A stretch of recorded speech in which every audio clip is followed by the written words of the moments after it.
빌립보서 3장 1절로부터 12절까지의 말씀 읽겠습니다.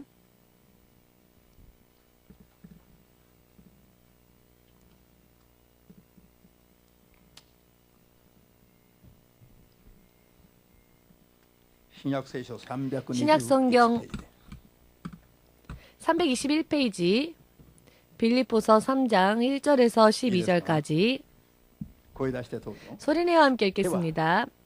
종말로 나의 형제들아, 주 안에서 기뻐하라. 너희에게 같은 말을 쓰는 것이 내게는 수고로움이 없고 너희에게는 안전하니라. 개들을 삼가고 행악하는 자들을 삼가고 손 할례당을 삼가라.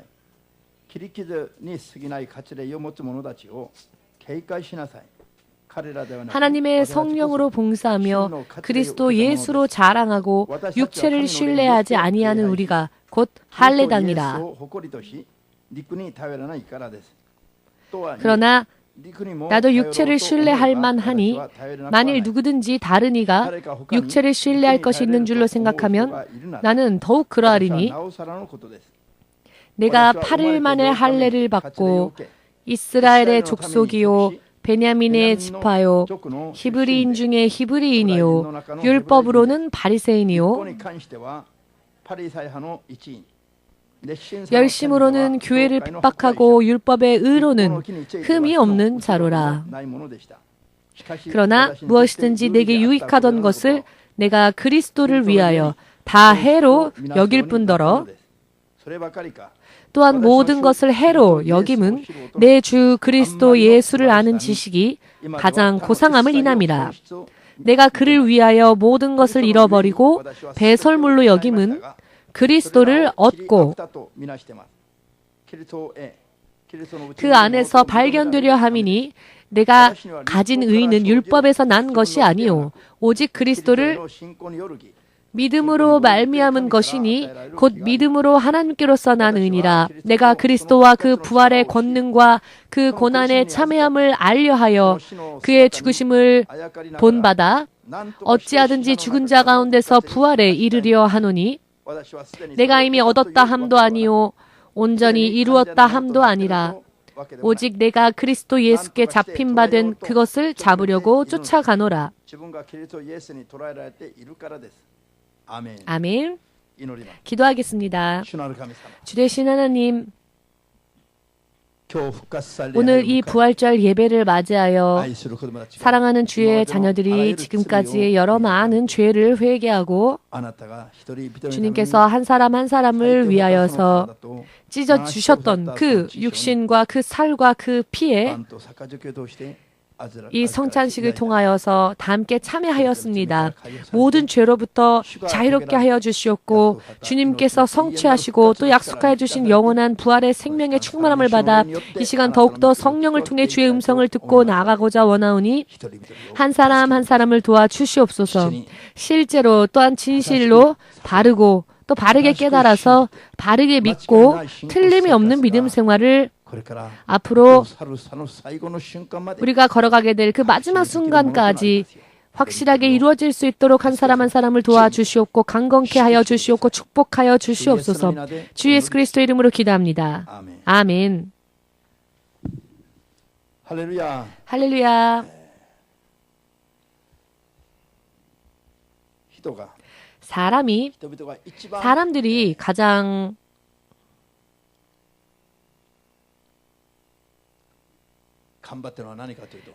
열심을 내는 일이 무엇인가 하면 죽지 않기 위해서 열심히 모든 힘과 지혜를 다 짜냅니다. 사람들은 물론 열심히 여러 많은 일들에 힘을 내지만 무엇보다도 죽지 않기 위해서 정말로 더 가장 많은 노력을 더하고 있다고 생각이 되어집니다. 죽음이 눈앞에 다가오면은요, 그 이외에 다른 것에 눈을 돌릴 수가 없게 되지요. 다른 것들은 그것에 몰두한다 할지라도 무언가 유혹이 오거나 하면 다시 또 한눈을 팔 수 있습니다. 그렇지만 죽음만큼은 그 죽음이란 현실 가운데 한눈을 팔 수가 없지요. 죽음이 눈앞에 다가오면 한눈을 팔 수가 없습니다.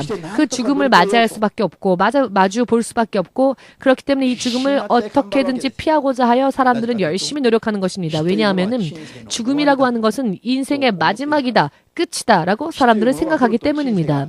죽음이 다가오면 인생이 존재하던 것이 그것으로 끝이 나고 더 이상 아무것도 남지 않는다고 생각하기 때문에 절대로 죽음만큼은 가까이 하고 싶지 않은 것입니다. 지금 웃고 계신 여러분은 죽어도 좋으십니까? 지금 죽어도 난 좋아요 하시는 분 계십니까? 아유, 벌써 나이가 이렇게 많이 들었으니까 하는 분에게 그럼 빨리 죽으세요 하면요, 원망 듣습니다. 입으로는요, 아이, 죽어야지 해도 실제로는 죽고 싶지 않은 것이 사람의 육신의 본능입니다. 그렇기 때문에 죽지 않기 위하여서 사람들은 여러 많은 노력을 거듭하지요. 그러나 죽음에는 질 수밖에 없는 것이 사람의 육신의 법칙입니다. 하나님이 그렇게 정하셨기 때문입니다. 한 번 태어나면 한 번 죽은 것은 피할 수 없는 하나님의 정한 법입니다. 이것을 거슬려서 하나님의 정하신 그 법을 뛰어넘어 자신의 자력으로 얼마든지 살 수 있는 사람은 세상에 없습니다. 그렇지만 세상 사람들은 이 죽음이라고 하는 것을 어떻게든 사람의 능력으로 정복해보고자 하여 여러 많은 모양과 형태로서 노력하고 있는 것입니다. 유명한 중국의 진시 황제를 여러분 알고 계시죠? 그는 불로불사 늙지도 않고 죽지도 않는 명약을 찾아 헤맸지만 그 어느 누구도 그것을 그에게 찾아주는 사람이 없었습니다. 마침내 이 왕이 스스로 자신이 찾아보겠다고 전국을 여행하기 시작했습니다. 늙지도 않고 죽지도 않는 그와 같은 불로불사의 그 약초를 찾아 헤매다가 그 여행길을 올랐지만은 결과적으로는 그 여행의 피로에 의해 4년 만에 쓰러져서 여행길에 죽고 말았습니다. 객사라고 하지요. 여행길에서 죽는 것을 객사라고 하는데요. 그 약초를 찾아 죽지 않기 위하여서 여행을 떠난 것이 오히려 그에게 육신의 피로를 가중시켰고 4년 만에 그는 죽게 되었습니다. 아직도 젊은 나이에 그는 죽고 말았습니다. 왕이 그렇기에 죽었다라고 하는 소문이 퍼지면 온 나라가 소동에 쌓이고 또 적들의 침략도 얼마든지 있을 수 있는 두려운 일이었기 때문에 그와 같은 것들을 생각하여서 신하들은 왕이 죽었음에도 불구하고 왕이 죽었다라는 소문을 내지 않고 왕을 왕의 시체로서 운반할 수도 없었습니다. 오히려 왕의 죽음에 죽었다는 그 사실을 숨기기 위하여서 생선들 사이에 이 시체를 눕히고는 생선에 절인 것처럼 하여서 마치 생선을 운반하는 것처럼 왕의 시체를 수도로 옮겼고요. 평생 죽지 않고 평생 죽지 않는 약초를 마시고 영원토록 그 모든 부귀영화를 누리고자 그 전까지 그가 지었던 아방궁에 결국 그는 돌아가지 못한 채 바로 그대로 무덤으로 옮겨지고 말았습니다.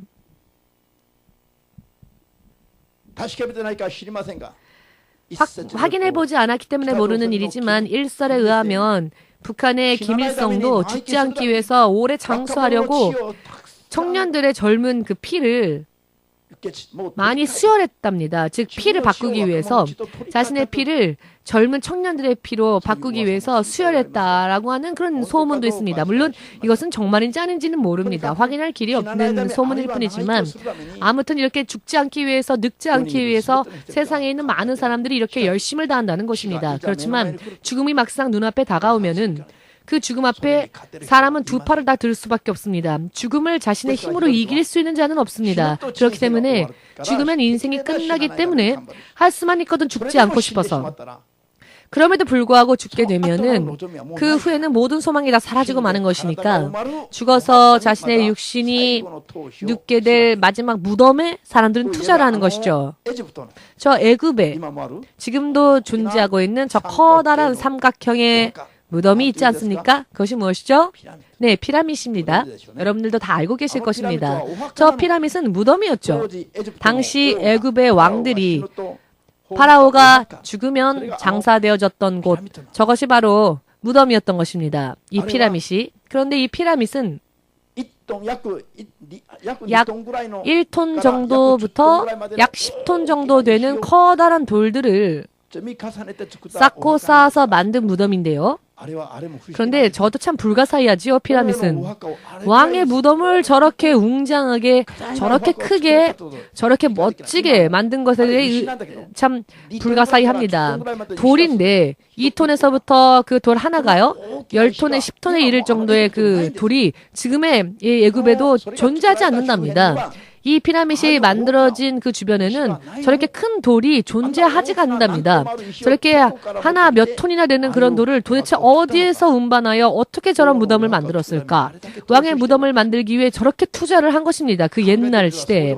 생각을 해보건데 정말 상상이 되질 않지요. 지금도 1톤이나 혹은 10톤이나 되는 그 돌 하나하나를 만약 그 주변에 많이 있다면 얼마든지 그것을 운반하여서 만들었다라고 하여도 이상하지 않지요. 그런데 애굽에는 저런 돌이 없고요. 그 주변에도 저런 돌이 없는데 어떻게 그 돌덩어리 하나에 1톤 혹은 10톤이나 되는 돌들을 가지고 저렇게 큰 무덤을 만들었을까? 왕의 사후의 그런 육신을 위하여서 전 국민을 다 혹사시키면서 그것도 정말 많은 시간에 걸쳐서 전 국민을 혹사시키면서까지 왕의 무덤을 위하여 저런 무덤터를 만든 것입니다. 죽음을 피할 수 없다면 죽음을 피할 수 없는 것을 깨달은 사람들이 마지막에 자신의 시체를 위하여서 마지막에 투자를 하는 것이 바로 저런 무덤인 것이죠. 그런 무덤들이 지금도 이렇게 발견되어지는 것입니다. 여러분 오키나와에 가시면은요. 사람들이 살고 있는 집들이 있는 곳에 그 뒤편에 가면은 사람들이 사는 집 뒤편에 조그마한 집이 있답니다. 마치 그 오키나와는요. 용궁과 같은 그런 작은 집이 있는데 아주 작은 용궁과 같은 집이 있답니다. 누군가가요 저한테 소개해 주었는데 이게 오키나와의 무덤입니다 라고. 시바마리코상 정말 맞습니까? 지금 예수님을 만났습니까? 지금 밤새도록 기도하셨기 때문에 지금 깜빡 좋으셨던 것 같은데요. 이해되셨습니까, 여러분?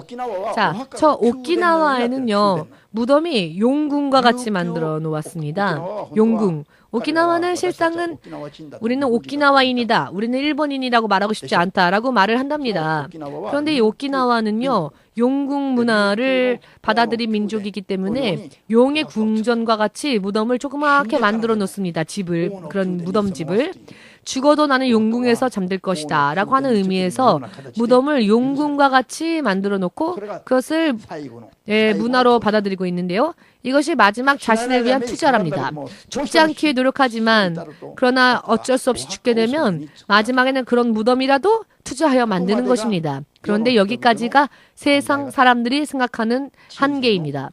인생의 한계, 인생의 마지막 무덤까지가 인생의 마지막이죠. 그 이상을 사람들은 생각하지 못합니다. 예수님이 이 땅에 오셔서 3일 후에 십자가를 짊어지시고 장사되어진 후 3일 후에 나는 부활할 것이다 라고 말씀하셨지만 그것이 아직 가르침의 단계에만 있었을 때에는 제자들도 네, 알겠습니다. 쫓아가겠습니다. 예수님이 걸어가시는 그 길이, 그 죽음 후에 부활의 길이 제자들은 상상이 되지 않았기 때문에 제자들조차도 처음에는 현실적인 감각으로 그것을 실감하지 못했기 때문에 죽는 일이 있어도 쫓아가겠습니다 라고 고백은 했지만 그 죽음이라는 것이 실제로 눈앞에 현실로서 닥쳐왔을 때 제자들은 제정신을 차리죠. 제정신을 차립니다. 말로만 들었을 때는, 가르침만 들었을 때는 죽을 때까지 따라가겠습니다. 죽기까지 따라가겠습니다라고 했지만 실제로 예수가 눈앞에서 잡혀가시고 채찍을 맞으시고 십자가를 지시는 모습을 보고 정말 죽음이 왔구나. 이것을 현실적으로 감각적으로 느끼기 시작하게 된 제자들은 제자들의 믿음이 거기까지밖에 더 이상 나아가지를 못했죠. 제자들조차 죽음이 눈앞에 왔을 때에는 예수를 믿는 믿음을 포기했습니다. 예수님을 포기했습니다. 왜? 역시 믿어질 수 없었기 때문에 그 부활이라는 것이 가르침의 단계에서는 잘 몰랐지만 현실로 그것을 바라볼 때는 믿겨지지 않았기에 제 아들조차 예수를 배신했습니다. 그런데 이것이 인간의 육신의 한계입니다. 그러나 예수님은 3일 만에 보란듯이 부활하셨고 당신의 가르쳤던 그 말씀대로 부활하셨고 예수님의 무덤은 열리고 말았습니다. 할렐루야. 믿으십니까? 예수님의 무덤에 예수님의 그 시체가 놓여 있다면 우리는 어떻게 해야 할까요? 예수님의 시체가 그저 눕혀진 채로 예수님의 무덤터가 아직도 예루살렘에 남아 있다면 우리는 어떻게 해야 할까요? 몇 년인가 전에 석가모니의 뼈가 발견되어졌다라고 하는 이유로 불교도들이 굉장히 기뻐했던 사건이 있지요. 석가모니의 뼈가 발굴되어졌다는 소식에 맹자 공자도 무덤이 있습니다. 지금도 그 무덤이 보존되어지고 있지요. 그래서 중국인들은 그것에 대해서 굉장히 자부심을 가지고 있습니다. 이슬람교도요. 사우디아라비아에 가면 예언자의 모스크라고 하여서 그 마호멧의 무덤터가 있습니다. 그 마호멧의 무덤을 성지로 만들었습니다. 만약 예수님도요, 저 무덤인 채로 예수님의 뼈가 그대로 남아있는 채로라면은 우리도 그 무덤을 참배해야 할 그런 믿음이라면 기독교가 다른 종교와 다를 게 없지요. 기독교 또한 어떤 종교 중에 하나였을 겁니다. 그런데 예수님은 무덤을 여셨습니다. 죽으셨던 그 육신을 다시 부활하셔서 부활의 육신으로 다시 바꾸시고 무덤 문을 여시고 나오셨습니다. 무덤은 예수님에게 있어서 무덤이라는 것은 영원히 예수님이 거하실 장소가 아니었고 궁전과 같이 투자해야 할 것이 아니었으며 다른 사람들의 무덤을 마치 지나가는 길처럼 통과하셨을 뿐입니다. 아멘. 이것이 바로 예수님을 믿는 우리들에게 있어서의 그 어떤 다른 종교들조차도 흉내낼 수 없는 유일한 기쁨이며 희망이며 소망이며 축복인 것입니다. 다른 어떤 종교도 이것을 모방할 수 없습니다. 얼마든지 모방할 수 있죠. 모세가 애굽에서 일으켰던 기적. 애굽의 주술사들도 그것을 모방했지요. 똑같이 지팡이를 뱀으로 만들거나. 그렇지만 그 죽어가는 장자를 살릴 수는 없었죠. 그리하여서 결국은 죽어가는 것을 보며 슬퍼 울 수밖에 없었습니다. 생명까지는 모방할 수 없었습니다. 마지막 모세의 10가지 기적 중에 마지막 이적. 모든 장자가 죽어갈 때, 가축의 장자도 사람의 장자도 죽어갈 때, 하나님의 그 죽음의 칼이 닥쳐왔을 때 애굽의 박사들도 주술사들도 그것을 모방할 수는 없었습니다. 아멘은 어디 가셨습니까? 아멘. 아멘입니까? 여러분과 제가 믿고 있는 예수님은 생명이 죽어도 부활할 수 있는, 또한 영원히 우리를 살리는 이 생명의 법칙에 있어서는 그 어떤 종교도 모방할 수가 없는 겁니다. 기독교의 종교, 이 기독교의 특징은요, 그리고 기독교의 이 믿음의 핵심과 같은 것은 바로 사후의 부활에 있습니다. 부활. 아멘. 흔히 카톨릭계에서 만든 영화를 보면은요, 예수님께서 십자가에서 고통받으시고 고난하시며 죽어가는 모습 혹은 무덤에 장사되어지는 부분까지는 잘 묘사되어져 있습니다. 성경대로. 성경에 아주 정말 가깝게. 그렇지만 부활에 대해서는 잘 그리지 않습니다. 부활하는 장면에 대해서는 영화로 삼지 않지요. 그것은 기독교가 아닙니다. 왜냐하면 부활이 없는 기독교는 다른 종교 중에 하나일 뿐이지. 이해되십니까? 우리가 믿는 이 예수님에 대한 믿음이요, 기독교라고 하는 모양으로 불려지는데요, 이 기독교만이 있는 다른 종교들은 모방할 수 없고 흉내낼 수 없는 가장 중요한 것이 무엇인가 하면은 바로 죽고 난 후에 부활에 있습니다. 그리고 부활하신 후에 2번 다시, 3번 다시 죽으시는 일이 없이, 한 번 죽고 부활하신 예수님은 다시 죽으시는 일이 없이 부활하신 채로 그대로 천국으로, 그대로 하나님의 나라에 갔습니다. 이것이 우리들에게 있어서 그 유사한 종류를 찾아볼 수 없는 그런 특징이 바로 이 기독교의 부활인 것입니다. 성경이 이렇게 두껍죠. 왜 이렇게 성경을 두껍게 기록하였을까요? 이 성경을 읽고 예수님을 바르게 알고 돌연히 육신을 떠나는 일이 있다 할지라도 하나님의 약속 가운데 부활의 육신을 입고 하나님의 나라의 생명을 얻기 위하여서 라는 것입니다. 즉 생명의 우리를 참여하기 위해서 성경에 기록되어진 목적인 것이고 바로 부활을 위하여 성경을 예수님은 우리에게 기록해 주신 것입니다. 십자가까지 혹은 무덤까지의 예수님이라면은 우리의 구원주가 되실 수 없었습니다. 예수님이 죽으신 채로 지금도 무덤 속에 그대로 묻혀진 채로라면 우리의 구원주가 되실 수 없었습니다. 죽은 자 중에 하나로 그저 세워졌을 뿐이었겠죠. 죄인 중에 하나로 세워졌을 뿐이었겠죠. 이분이 모든 죄를 다 깨끗이 청산하시고 계산하신 후에 죄 없는 자들만이 거둘 수 있는 그 부활이라는 모습으로 당신은 약속하신 대로 이미 말씀하셨던 대로 그 부활의 육신을 다시 입으셨고 그 예수를 믿는 우리에게도 그 부활을 약속하셨습니다. 그러니 우리는 종교가 아니라 여러분 기독교는 종교가 아닙니다. 믿음입니다.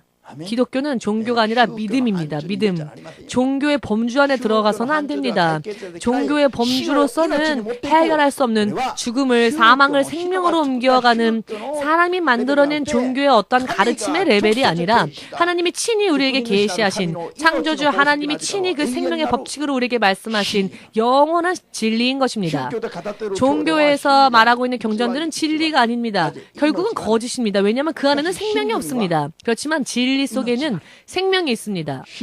진리는 예수님만이 말씀하십니다. 아멘. 아멘.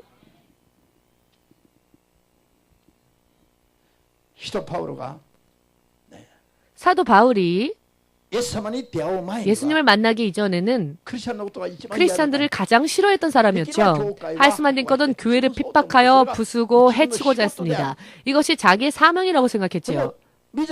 스스로 자원하여서 열심히 누가 시킨 것도 아닌데 그거는 누구도 부탁한 것이 아닌데 스스로 자원하여서 크리스찬들을 핍박하고 박해하고 교회를 해치면서 가장 교회의 반대자로서 일했던 그 바울이 예수님을 맞닥뜨리고 난 다음에는 그 전까지의 모든 것 다른 사람들과 비교해 볼 때 사도 바울은요 정말 그거는 누구보다도 자랑할 만한 것이 많았습니다. 그는 나면서부터 베냐민 지파의 히브리인 중에 히브리인이었고 가마리엘 문화생이었고요. 당시 최고의 학문, 지금 현재 말로 표현한다면 박사라고 할 수 있겠죠?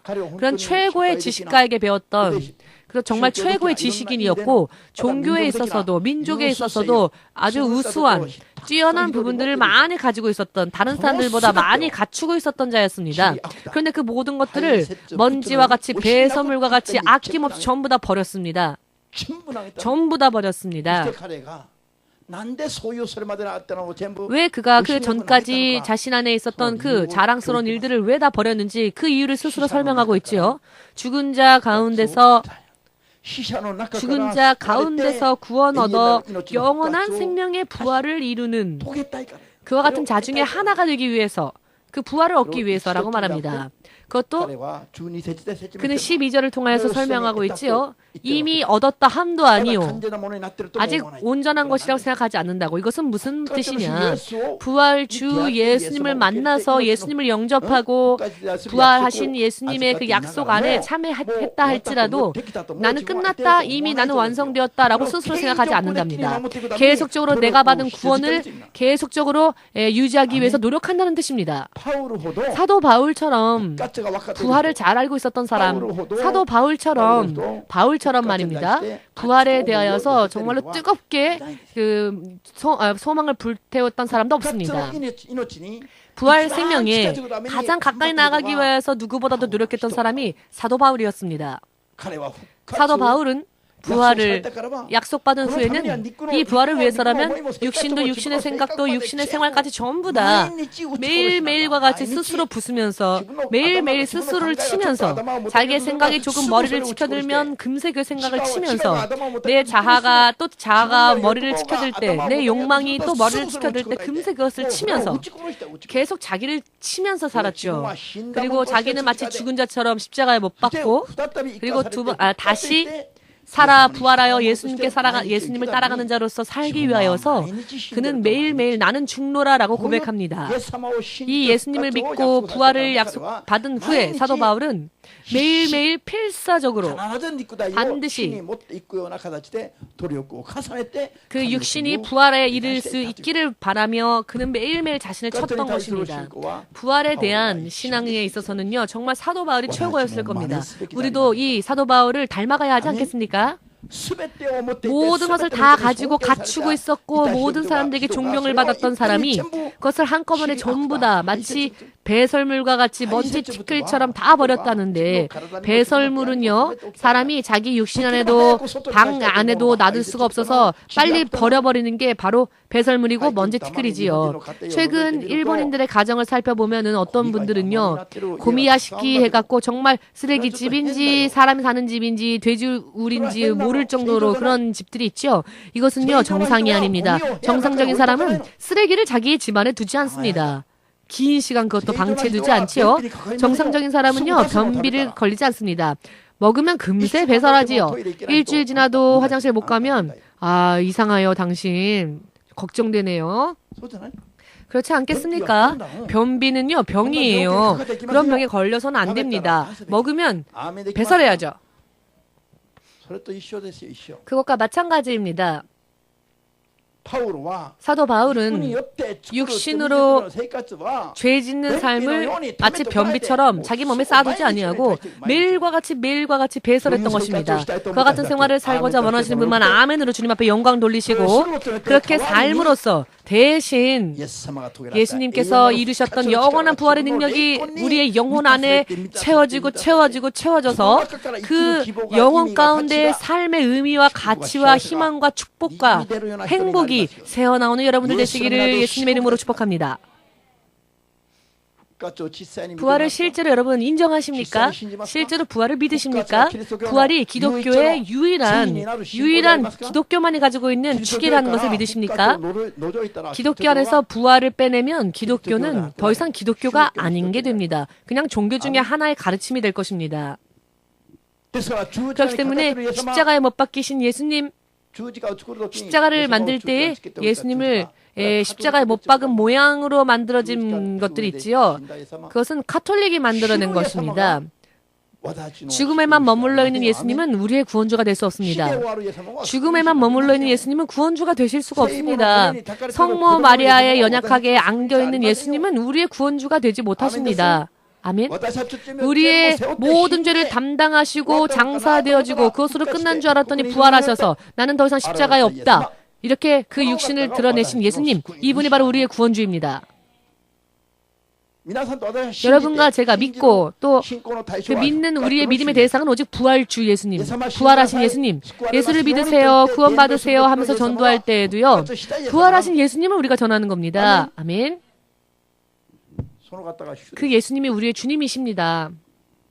그렇기 때문에 진실로 우리는 부활을 믿지 않는다면은 그냥 종교 중에 하나가 될 수밖에 없기 때문에 우리의 믿음은 허무해지게 될 것이고 비참하게 될 것입니다. 그렇지만 부활을 믿는다면은 우리 육신이 매일과 같이 죽는다 할지라도 우리는 다른 거는 누구도 모방할 수 없는 정말로 행복한 사람이 될 수 있으며 생명에 참여하는, 그것도 영원토록 생명을 얻게 되는 것입니다. 2007년에 주님께서 저에게 가르쳐 주신 주님의 뜻이 있는데요.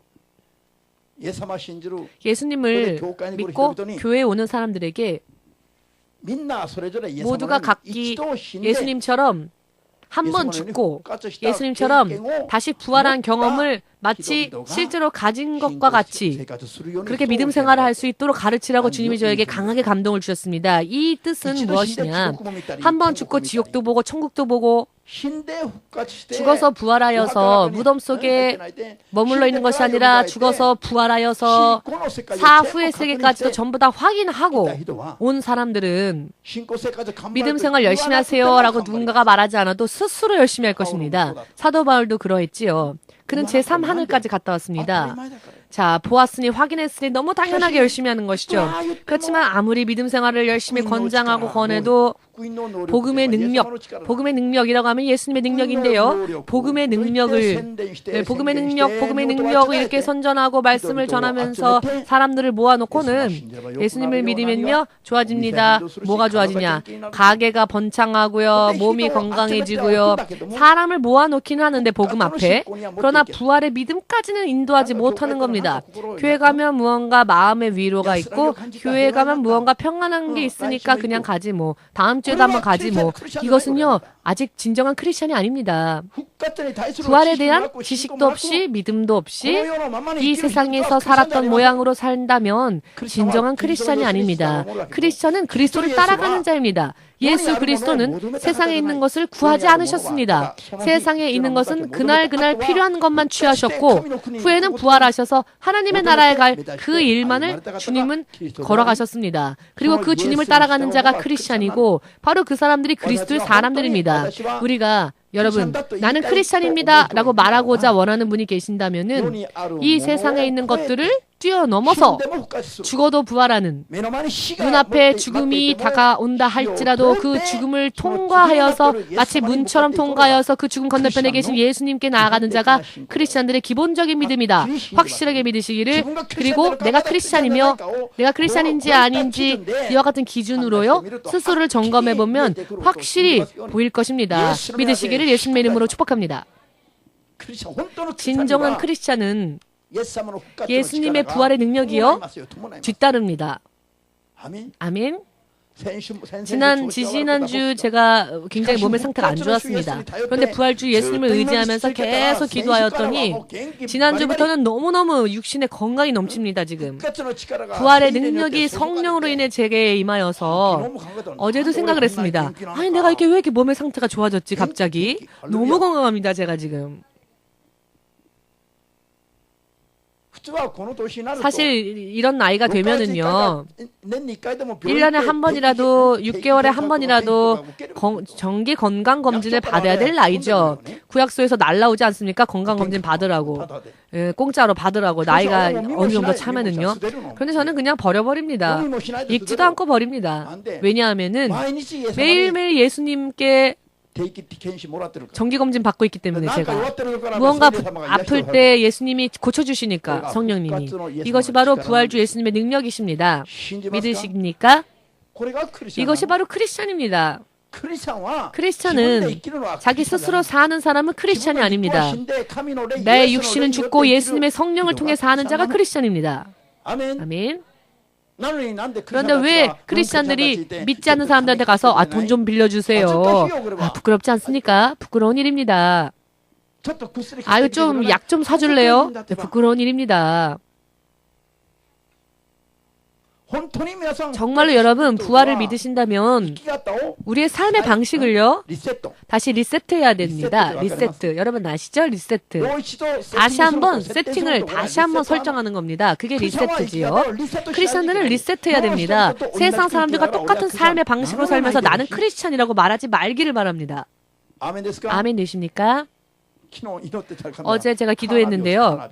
하나님이 카나비보다도 더 떨어지는 믿음이 있다고 감동을 주시는데, 카나비는요 목적지를 설정하면 중간에 길이 먼 길이어도 우리가 잘못 길을 접어들어도 다시 그 목적지로 인도해 주죠. 제가 잘못 길을 들어서면 이 카나비가요 혼란을 일으킵니다. 그 화살표대로 안 가면 이 카나비가 혼란을 일으키는데, 그러다가 이게 막 왔다 갔다 하다가요 그러나 다시 이 목적지로 다시 화살표가 돌아가서 다시 글로 가라고 인도합니다. 그런데 또 잘못된 길로 들어가면 또 다시 목적지로 향해 줍니다. 이 화살표가. 그런데 이런 카나비 기계보다도 더 믿음이 떨어지는 그런 사람들이 있답니다. 크리스찬은요, 무슨 일이 있다 할지라도 어디를 향해 가더라도 부활로 가야 하고 어디를 향해 가더라도 부활을 최종 목적지로서 여러분 모두 함께 7번 쓰러져도 8번 일어난다. 7전 8기 7번 쓰러져도 7번 쓰러져도 8번째는 다시 일어나서 부활로 또 나아가야 하는 게 크리스찬입니다. 카나비와 비교해 볼 때 내가 카나비보다 더 위인지 어떠한지 살펴보라고 주님이 말씀을 하시는데, 카나비는요 그게 기계임에도 불구하고 목적지를 한번 설정만 해두면 신바시 6-4-2 설정하면 나리타부터도 올 수 있고 오사카로부터도 올 수 있는데요, 도중에 잠깐 다른 길로 접어들어도 또다시 그 목적지로 향하게 해줍니다. 그런데 믿는 자들이 아닙니다. 부활로 세팅해 놓고 난 다음에도 다시 휘청 세상에서 방황하고 있는 것입니다. 자기 스스로 안 오니까 목사님이 전화해서 교회 오세요 하면 네 갈게요 하고 안 옵니다. 교회에. 그런 사람들에게 말하라고 하셨습니다. 카나비보다도 못하다. 우리 옆에 있는 분들과 이야기해 볼까요? 카나비보다 더 믿음이 좋은 사람이 있는지 한번 살펴보십시오. 나는요 카나비보다 더 위입니다. 왜냐하면 카나비는 기계이니까 만능이지 않지요? 카나비도 틀릴 때가 있어요. 먼 길로 갈 때도 있고, 카나비는요 정직해서 먼 길을 자꾸 인도하는데, 저는 지름길을 하니까 때로는 먼 길을 무시하고 카나비를 무시하고 지름길로 갈 때가 있습니다. 그럼 사모님이 목사님은 카나비보다도 더 정확합니다 라고 말을 해주는데요, 당연하지요. 저는 기도하면서 길을 가니까요. 너무나 당연한 이야기입니다. 이것은 뒤따르는 표적인 것이죠. 사인인 것입니다. 화살표. 또 쌀 표시가 있죠. 왜 전화기를 보면 쌀 표시가 있지 않습니까? 조지르 씨는 코끼리표고, 조지르 씨는 코끼리표 밥솥이죠. 밥을 만드는 코끼리표 밥솥입니다. 아주 틀림이 없이 밥을 잘 만들기 때문에 인기가 좋죠. 그런데 크리스찬들도 이렇게 부활의 표시가 있어야 합니다. 모두 함께 크리스찬이라면 부활의 표적이 뒤따르지 않으면 안 된다. 실패해도 다시 일어나고, 잘못 가도 다시 일어나고, 아멘. 어떠한 방해가 있다 할지라도 그 모든 것을 다 뛰어넘어서 다 이겨서, 그리하여 우리에게는 마침내는 부활의 능력, 그 부활의 능력에 이를 수 있도록, 이것이 바로 크리스찬의 삶입니다. 크리스찬이란 어떠한 사람들입니까? 부활을 믿고 부활을 소망하는 자들이 크리스찬인 것입니다. 아멘. 도중에 실패하고 우는 자는 논 크리스찬, 안 믿는 크리스찬. 교회에 온다고 해서 다 크리스찬은 아닙니다. 이러한 믿음을 가지고 오는 자들이 크리스찬입니다. 아멘 되십니까? 요한계시록 2장과 3장을 읽어보시면요, 교회 안에 사단의 회가 있으며 사단의 보좌가 있다는 기록이 있습니다. 예배당이 교회가 아니라 예배당에 와 있는 부활을 소망하는 사람들이야말로 진정한 그들의 모임이 교회인 것이기 때문입니다. 믿으십니까? 교회에 오는 것만으로 만족하지 마시고요, 부활을 향하여 나아가신 여러분들 되시기를 예수님의 이름으로 축복합니다. 부활을 소망하며 나아가기 위해서는요, 제가 오늘 아침 깜짝 놀랐는데, 아이가 태어날 때 과정을 주님이 감동을 주시는데, 아이가 태어날 때 무엇을 해야 하느냐 하면은, 이것을 하면 살고 이것을 하면 죽는답니다. 그게 무엇인가 하면은 배꼽을 자르는 일이죠. 배꼽의 탯줄을 자르는 일. 아기가 태어나지 않습니까?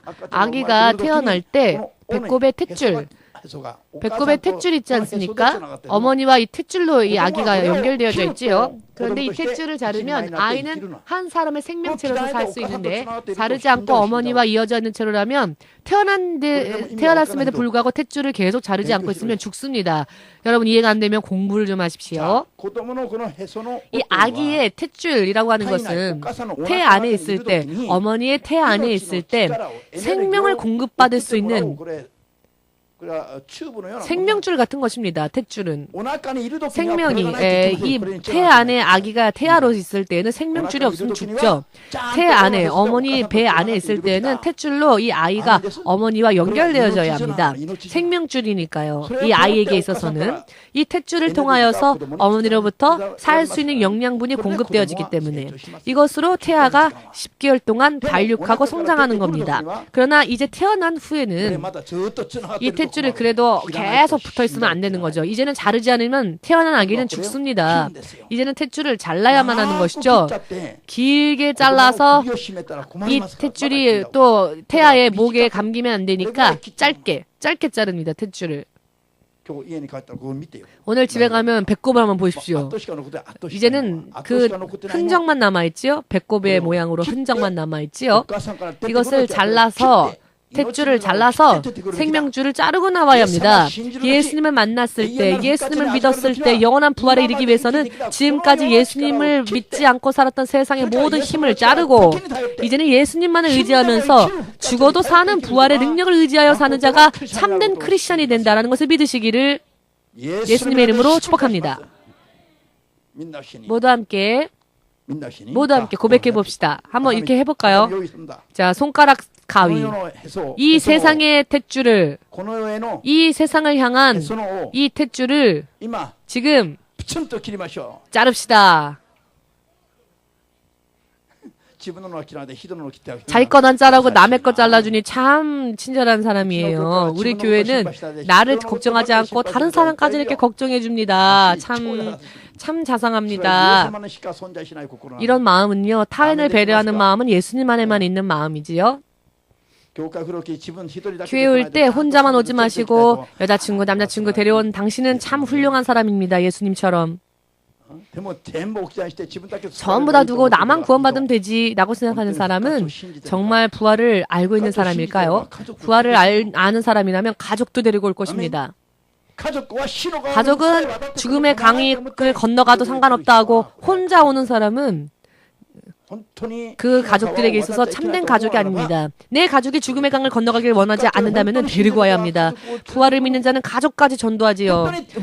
정말로 부활의 나라, 하나님의 나라의 소망을 가진 자들은 아우 돈이 없으면 어떻게 살아요? 공부를 안 하면 어떻게 살아요? 세상에서 이것저것 이 세상에 대한 그 탯줄을 계속 가지고 그것을 붙잡고 놓지 않는 사람은 그 탯줄을 자르지 못하는 사람들은 천국에 그만큼 천국으로부터 멀어질 수밖에 없습니다. 부활을 신뢰할 수 없기 때문에 십자가 앞에서 제자들이 결국 예수님을 부인하지 않았습니까? 그렇지만 부활을 신뢰한다면 그와 같은 것들도 뛰어넘어갈 수 있는 것입니다. 믿으십니까? 주 예수께서 부활하시고 당신의 모습을 드러내셨을 때 제자들은 처음에 유령이라 생각했죠. 그랬더니 예수님은 유령에게는 뼈와 살이 없으니 뼈와 살이 나에게는 있다 라고 하십니다. 뼈와 살이 예수님 안에는 있었습니다. 유령은 뼈와 살을 가지고 있지 않지요. 그리하여 의심하던 도마라고 하는 제자에게는 그 손의 못자국, 그 옆구리의 창자국을 만지게 하셨습니다. 확인까지 하게 하셨습니다. 3일 전에 못 박혀 났던 그 상처가 남아있는 그 흔적을 그대로 만지게 하셨습니다. 창에 찔린 그 옆구리의 그 창자국을 만지게 하셨습니다. 그리하여 예수님은 당신의 부활이 역사적인 것이며 현실적인 것이다라는 것을 확실하게 의심하는 자들에게 확인시켜 주셨습니다. 티베리스 강가에 나타나셨을 때에는 밤새도록 그물을 내려도 생선을 잡지 못했던 제자들에게 단 한마디의 말씀으로 153마리의 많은 물고기들을 낚을 수 있도록 현실을 대역전시키시고 반전시키시고 인생을 역전시키시는 능력을 실제로 제자들에게 보여주셨죠. 아멘 되십니까? 이 제자들과 더불어 함께 생선을 드시고 빵을 떼시고 식사를 하실 수 있는 그 부활의 육신을 보여주셨습니다. 부활이라고 하는 것은 역사 가운데 여러분 어떤 관념적인 이야기가 아니라 역사적인 일이며 현실적인 일이었으며 실제로 육신을 가지고 영원히 사는 그와 같은 의미로서의 부활이다라고 하는 것을 40일 동안 지자들에게 보이시고 만지게 하셨습니다. 이것은 그냥 가르침의 단계가 아니라 영원한 현실, 역사적인 현실을 바로 보여주셨습니다. 이게 우리가 믿는 부활이라는 것을 믿으시기를 100년 만에 인생에 머무르지 마시고 영원히 사는 현실적인 이 부활의 세계를 틀림없이 그 믿음으로 만들어 나아가시는 여러분들 되시기를 예수님의 이름으로 축복합니다. 아멘. 부활을 진실로 믿지 않으면 인생을요 리세트할 수 없습니다. 리세트해야 합니다. 부활을 향하여서 어떠한 일이 있다 할지라도 실족하지 아니하고 넘어가지 아니하고 부활을 이룰 수 있도록 내 생명을 걸어 그와 같은 신앙의 삶을 살아야 합니다. 사실은 부활을 믿지 않기 때문에 믿음 생활이 엉망진창인 것입니다.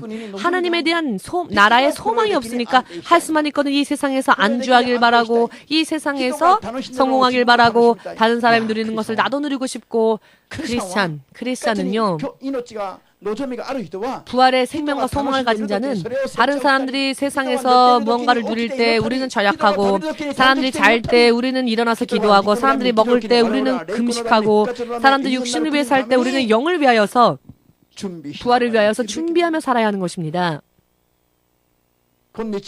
오늘날 신자들 말로는 잘 모르겠지만 실제로는 생활 가운데서는 부활을 준비하고 있는 삶을 살고 있지 못합니다. 막상 죽게 되면 천국을 상속받을 수 없는 그런 크리스찬들이 너무나 많습니다. 왜냐하면 소망이 다 이 세상에 있으니까 하나님의 나라에 우선적으로 투자할 수 있는 우선적으로 하나님의 나라를 향하여 사는 그와 같은 삶으로 변화시키지 않는 자는 부활에 흥미가 없는 사람입니다. 돌연 사고를 만나 세상을 떠날 때 그와 같은 믿음인 채로는 하나님의 나라에 갈 수가 없습니다. 이것은 목사의 개인적인 의견이 아니라 성경을 깊이 천천히 읽어보면 다 성경의 말씀 속에 나와 있는 경고입니다. 하나님의 나라와 의를 먼저 구하는 자가 아니고서는 이방인 즉 믿지 않는 자와 똑같다고 하셨습니다. 마태복음 6장 33절에 나와 있지요. 이 세상을 우선적으로 소망하여 사는 자는 이방인 즉 믿지 않는 자와 똑같습니다. 하나님의 나라를 우선적으로 구하는 자야말로 믿음 생활이 어느 쪽인가 하면은 아무리 중요한 일이 있다 할지라도 믿음 생활과 기도를 우선적으로 하는 사람이 바로 하나님의 나라에 합당한 자입니다. 이것이야말로 정말로 믿는 자의 삶입니다. 스스로 생각하여도 내가 거듭난 삶을 살고 있는지 혹은 믿기 전의 모습과 다를 바가 없는지 그냥 교회만 왔다 갔다 하는 것인지 아니면 근본적으로 거듭나서 삶의 방식을 전부 다 바꾸고 진실로 하나님의 자녀로서 성경대로 살고 있는지 스스로 판단해보면 알 수 있을 것입니다. 거듭나지 않으면 물과 성령으로 거듭나지 않으면 천국을 즉 우선적으로 소망하는 삶을 살지 않으면 하나님의 나라에 갈 수 없다. 요한복음 3장 5절에 예수께서 친히 말씀하셨다는 것을 믿으시고 거듭난 사람만이 부활주 하나님의 나라를 약속받을 수 있다는 것을 믿으셔서요. 오늘부터 인생, 믿음 생활을 재설정하시길 예수의 이름으로 축복합니다. 아멘. 지금도 바르게 믿는 자는 예수님의 힘으로 살지요. 그러나 바르게 믿지 않는 자는 오늘도 설교가 너무 듣기 어렵다. 너무 설교가 어렵다. 이렇게 되어버리는 것이죠. 할렐루야. 가장 성령의 충만함을 받을 때 설교가요 정말로 어려운 설교가 되어버립니다. 제가 기도하지 않을 때는요 자꾸 농담이 나옵니다. 설교를 하다가도. 그런데요 목사님이 설교를 하나님의 말씀만 가르칠 때에는 성령에 붙잡혀 있을 때 말씀만 가르칩니다.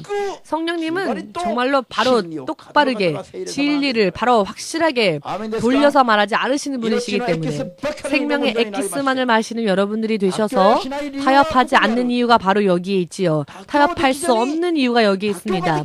타협할 수 없는 독선주의다라고 한다 할지라도 이기적이다라고 한다 할지라도 사랑이 없다라고 하는 이유가 바로 여기에 있습니다. 왜냐하면 타협하지 않으니까. 그러나 부활의 생명만은 타협할 수 없기 때문에 다른 모방할 수 있는 종교들도 다 인정해주고 서로 사랑하고 하면 좋겠죠. 그러나 다른 종교들은 생명을 약속해 줄 수 있는 가르침도 사람도 없습니다. 그러니 다른 종교들과 타협할 수 없는 겁니다. 그렇기 때문에 예수님만이 아니면 안 되는 겁니다. 오직 예수님이어야만 하는 것입니다.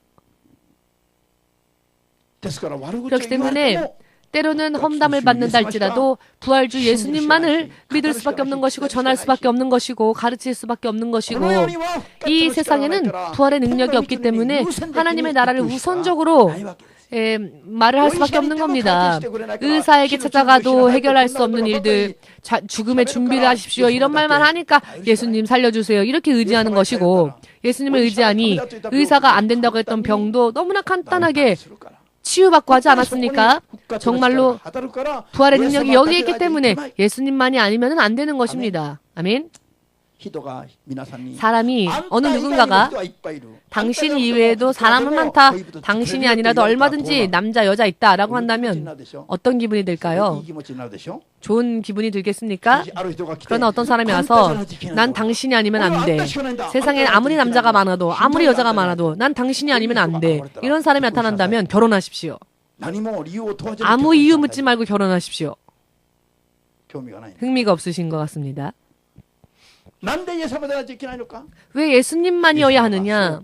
예수님이 그렇게 말씀하셨기 때문에 우리에게 나는 너희들이 아니면 안 된다라고 하셨기 때문에 그리고 예수님이 아니고는 생명을 얻을 길이 없기 때문에 예수님이 아니라도 얼마든지 생명이 있다면은 뭐든지 다 받아들이고 화합하면 좋겠죠. 그러나 부활이 생명이 예수님 안에만 약속되어 있기 때문에 실제로 그것을 성취하실 수 있는 분도 예수님이라는 것이 역사 속에서 증명되어졌기 때문에 오직 한 분이신 하나님이시기 때문에 예수님에게만 우리는 고집해야 합니다. 예수님만을 우리는 고집해야 합니다. 할렐루야. 부활에 관하여서는 또다시 여러분들과 말씀을 나누고자 합니다. 오늘은 이것으로 마치겠습니다. 이제 이 시간 오늘의 말씀을 들은 것을 묵상하면서 기도하길 바랍니다. 내가 진정한 크리스찬인지, 내가 진정한 크리스찬이며 부활 주 예수님의 능력과 부활하여 사는 하나님의 나라에 믿음과 소망이 있는지, 또 그것을 위하여 투자하고 있는지, 소망하고 있는지, 아니면 아직도 세상에만 소망을 두고 세상의 일들을 고집하고 있는지 점검해 보십시오. 그러면 내가 변화되었는지 거듭났는지를 알 수 있을 겁니다. 참된 의미에서의 크리스천이 될 수 있기를. 그렇게 되기 위해서는 예수의 부활의 모든 것을 집중해야 합니다. 기도 함께 기도하겠습니다.